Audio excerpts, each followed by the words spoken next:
Na državnoj stanici je pokazano da je kvalitet vazduha je zelene boje, nazvan je odličan. A ta neka stanica koju je građanin postavio, ili 5 njih, su pokazivali ljubičastu boju. Da je vazduh jako zagađen.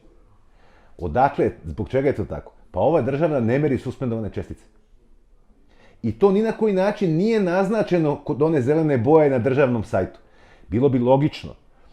Ne zbog toga što je to sad, ne znam, kakva tajna, ne treba ništa sakrivati, ali bilo bi logično da država na svojoj stanici na kojoj ne meri suspendovane čestice koje su se pokazale kao najčešći i dominantni zagađivač u Srbiji, kaže, u redu, mi ovde merimo neke druge materije, sumpor dioksid, azot dioksid ili prizemni ozon, ne merimo ono zašto se očekuje da imamo povećanje i to je to. Nemamo sad, trenutno radimo na tome, nije bitno. Ali jednostavno ne merimo ono što je najčešće loše.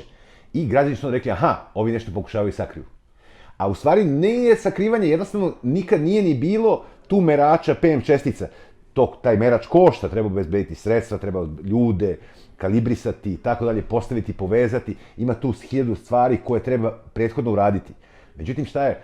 Država je imala 39 stanica, Agencija životne sredine imala 39 stanica na teritoriji Republike Srbije 2013. godine, 2023. ima 40.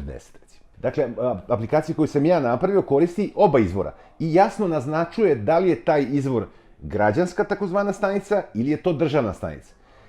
I jasno naznačuje ako je to državna stanica koja ne meri suspendovane čestice. Piše, ne meri PM.